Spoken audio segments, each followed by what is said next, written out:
Satya, Caka, mungkin tahun depan Bapak harus pergi. Bapak jangan pergi.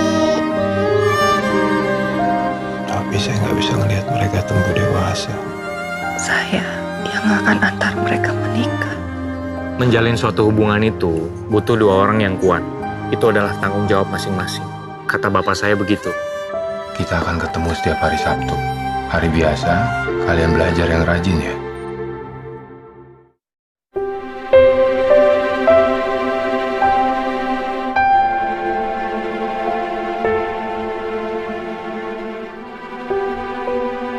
Satya, Saka, mungkin tahun depan Bapak harus pergi, nak. Bapak jangan pergi.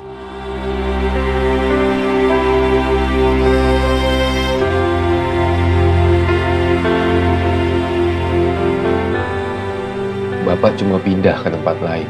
Bapak nggak ninggalin kalian. Kalian jadi anak yang baik, nurut sama mama. Menjalin suatu hubungan itu butuh dua orang yang kuat. Itu adalah tanggung jawab masing-masing. Saya butuh kamu, tapi saya nggak butuh kamu sesempurna bapak kamu. Tapi saya nggak bisa ngelihat mereka tumbuh dewasa. Saya yang akan antar mereka menikah.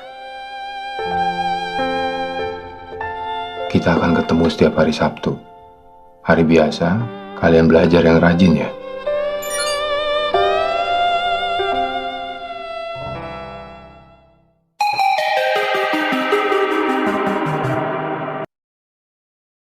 Assalamualaikum warahmatullahi wabarakatuh. Perkenalkan, nama saya Muhammad Dani Juanda dengan NIM 5111201353 dari kelompok 3 Bahasa Indonesia.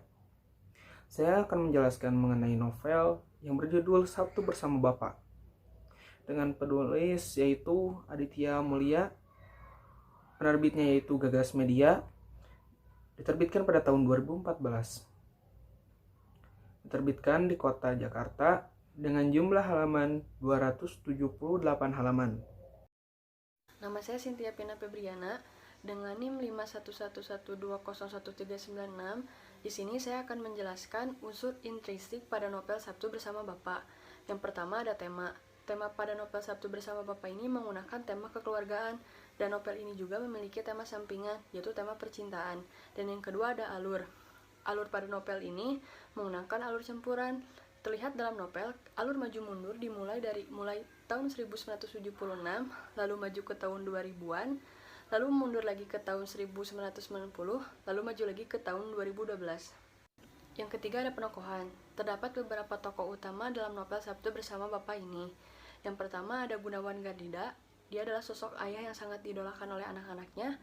Beliau adalah seorang yang bertanggung jawab dan patut untuk ditiru oleh anak-anaknya. Walaupun beliau sudah tahu usianya tidak lama lagi, tetapi beliau mempersiapkan masa depan anaknya dengan membuat beberapa video yang berisikan tentang nasihat dan pelajaran baik. Dan yang kedua, ada Itje Garnida, merupakan sosok ibu yang sangat tangguh. Dan yang ketiga ada Satya Garnida, merupakan anak sulung dari Gunawan dan Itje Garnida. Dia adalah sosok yang cerdas, pekerja keras, dan disiplin tinggi. Dan yang keempat ada Cakra Garnida, merupakan anak bungsu dari Gunawan dan Itje Garnida. Dia adalah tuna asmara. Walaupun dia sudah memiliki pekerjaan yang layak, rumah sendiri, tapi dia tidak memikirkan untuk memiliki seorang pendamping hidup. Dan juga ada Risa, merupakan istri dari Satya Garnida. Dan juga ada Rian, Miku, dan Dani, merupakan anak dari Satya dan Risa. Dan juga ada beberapa tokoh sampingan seperti Wati, Firman, dan Bambang, Salman, Ayu. Mereka adalah rekan kerja dari Cakra Garnida. Assalamualaikum warahmatullahi wabarakatuh. Izin memperkenalkan diri, nama saya Firdania Islami Siti Francisco dengan NIM 5111201371. Saya akan menjelaskan tentang latar dan setting. Latar waktu di novel ini yaitu novel ini ditulis selama 2 tahun, tapi kisahnya terjadi selama 36 tahun, dimulai dari tahun 1976 sampai tahun 2012. Novel ini berlatar tempat di Bandung, Jakarta, kantor Cakra, di tengah laut Denmark, di ruang keluarga, di kamar, di gedung pernikahan, dan di Museum Fathahillah. Latar suasana dalam novel ini yaitu rasa hangat kekeluargaan yang ada, menegangkan dan menyedihkan. Nama saya Dilan Pitasari dengan NIM 5111201406. 5. Amanat. 1. Tanggung jawab seorang bapak kepada anak-anaknya dan juga kepada istrinya. 2. Kasih sayang anak kepada orang tuanya yang luar biasa. 3. Sikap Ibu Itje yang tidak mau merepotkan anak-anaknya. 6. Sudut pandang. Novel ini menggunakan sudut pandang orang ketiga. Penulis merupakan orang ketiga serba tahu. Kata ganti yang digunakan adalah dia atau mereka. 7. Gaya bahasa, istilah dan ungkapan asing. Let's just say this is me keeping up with you. I can ask for a better wife. Kalimat diuntai dengan indah. Minggu sore pada pertengahan September 2016, hari yang penuh dengan hujan, angin, dan awan tebal di tengah laut ini. Mengandung kalimat humor. Terlihat pada percakapan antara Wati, Firman, Bambang ketika memesan makanan kepada pramusaji.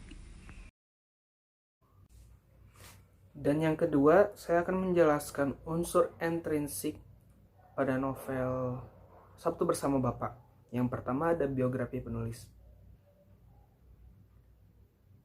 Membahas mengenai novel ini tentunya tidak terlepas dari sang penulis yang cukup terkenal, yaitu Aditya Mulia. Buku pertama yang beliau tulis yaitu Jomblo pada tahun 2003. Beberapa buku telah diadaptasi menjadi film, antara lain Jomblo dan Sabtu Bersama Bapak. Sekedar info, novel yang paling lama dibuat oleh Aditya Mulia yaitu Sabtu Bersama Bapak dengan durasi penulisan sekitar 1 hingga 2 tahun. Sekian dari saya. Wassalamualaikum warahmatullahi wabarakatuh. Baik, nama saya Muhammad Renaldiansyah dengan NIM 511201381. Di sini saya akan menjelaskan bagian nilai-nilai pada novel ini, dan yang kedua itu kelebihan dan kekurangan. Yang pertama itu nilai sosial. Dari nilai sosial yang terkandung dalam novel ini adalah ketika Cakra sampai umur 30-an tahun tapi belum juga menikah, dimana di Indonesia yang memiliki budaya menikah di umur 30-an, apalagi sudah mapan itu harus sudah berumah tangga. Yang kedua itu nilai moral. Nilai moral dalam novel ini adalah ketika anak-anak dari Ibu Ije sangat mengkhawatirkan kesehatan ibu mereka. Selain itu, ketika Satya mendidik anak-anaknya dengan baik, dengan harapan anak-anaknya bisa meniru sifat bapaknya yang sangat cerdas dan bertanggung jawab. Dan yang kedua itu kelebihan dari novel ini. Kelebihan dari novel ini adalah banyak sekali akan nilai kekeluargaan yang tinggi. Ceritanya sangat menarik karena selain kekeluargaan ada juga kisah tentang percintaan.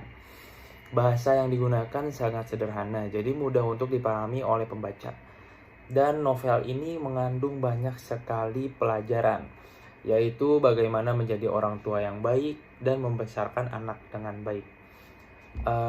Dan kelemahan dari novel ini adalah novel Sabtu Bersama Bapak ini banyak menggunakan istilah atau ungkapan asing yang belum tentu semua orang dapat memahaminya. Seperti contohnya ada kata I can ask for a better wife.